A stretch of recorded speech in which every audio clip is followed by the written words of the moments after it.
Tenemos también invitado en nuestros estudios en Washington, D.C. ¿Lo tenemos? Ok, tenemos allí en Washington, D.C., nos acompaña Antonio de la Cruz. Él es analista político, director ejecutivo de Inter-American Trends. Quiero darle la bienvenida. Señor de la Cruz, gracias por acompañarnos. Muy buenas tardes, Idania. Buenas tardes, gracias por estar con nosotros. Yo comenzaría preguntando algo que he preguntado a lo largo del programa y a lo largo de todos estos días, y es, la comunidad internacional ha volteado sus ojos a Venezuela el día de hoy, está absolutamente atenta a los resultados, a lo que ocurra y a las garantías democráticas de este proceso que acaba de ser extendido una hora más. ¿Qué ocurrió para que la comunidad internacional quizás dejara su pasividad frente a Venezuela? Y Dania, fíjate, en las elecciones parlamentarias que están ocurriendo hoy en Venezuela, fue el mecanismo de resolución de conflicto que vivió Venezuela a principios de este año, para poder, en la que la comunidad internacional llevó al gobierno de Maduro para poder evitar la violencia que vivía en ese momento, las calles, las protestas, y se acordó que una solución, y que había que esperar, era resolverlo a través de la elección parlamentaria del 6 de diciembre, que convocaron, que costó mucho. El proceso fue poco a poco, y al final aceptaron ir al proceso electoral. Desde ese sentido, siempre ha habido una gran atención hacia esa resolución de conflicto que Venezuela está metida desde el 2013. Entonces, por eso es tan importante, porque es un proceso que podría darle esa paz que necesita el país para resolver los grandes problemas que vive, económicos, sociales y políticos. Señor de la Cruz, la gran mayoría de encuestas en estos momentos afirman que la oposición democrática tiene una ventaja muy importante frente a la intención de voto del oficialismo. ¿Qué pasaría si los resultados fueran completamente diferentes? ¿Sí se llegaría a esa calma que usted está mencionando en los últimos minutos?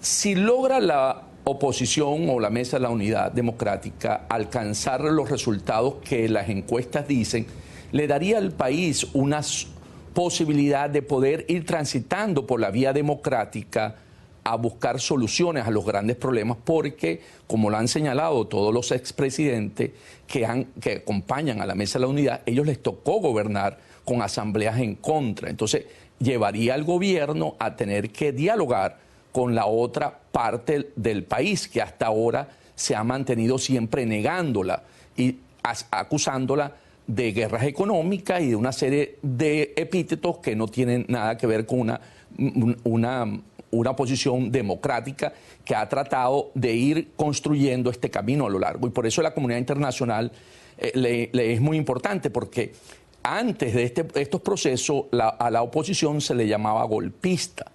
Desde hace muchos años, ese camino de etiquetarla golpista ha cambiado, porque es una oposición que ha ido construyendo a través de la vía democrática llegar hasta lo que hemos llegado hoy.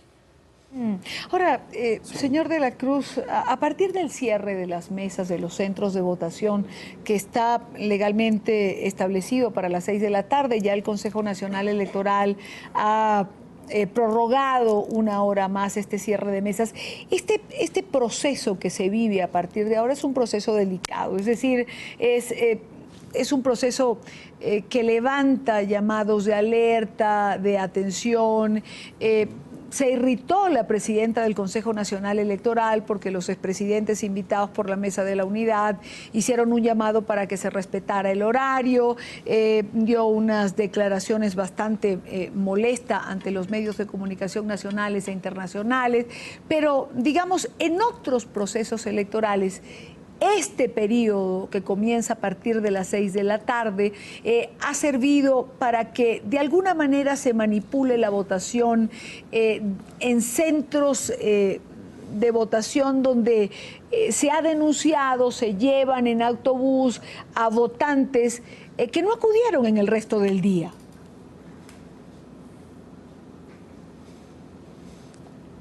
Iliana, fíjate, desde la ley de procesos electorales de 2009, se aprobó, se hizo toda la distribución de los distritos electorales por el método Yerramendi.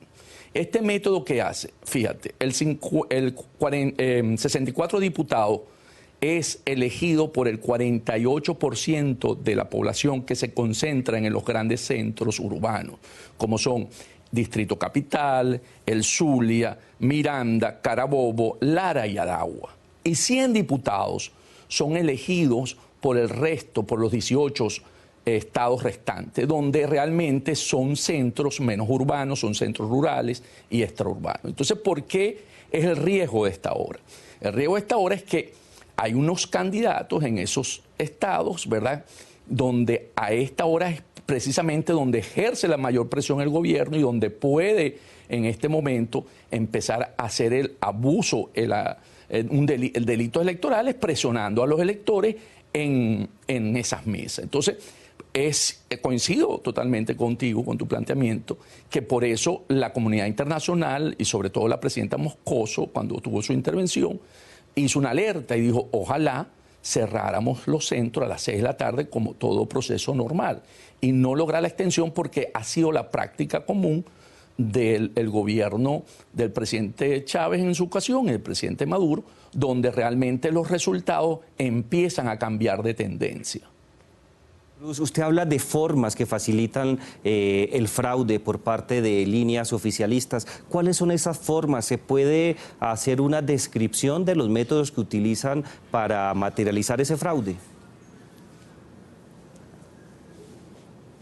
Ok, básicamente son centros extraurbanos en los casos de las ciudades y en las zonas rurales, donde ellos pueden llevar a la gente a votar. Desde noche ya en Venezuela, ya es oscuro, ahí empiezan a salir los motorizados para intimidar a la población, ¿verdad? Empieza a haber una situación donde los centros electorales empiezan a tener un rol muy importante por parte del Plan República, que son los que deben asumir el control del centro electoral una vez que se vaya acercando el cierre de la hora.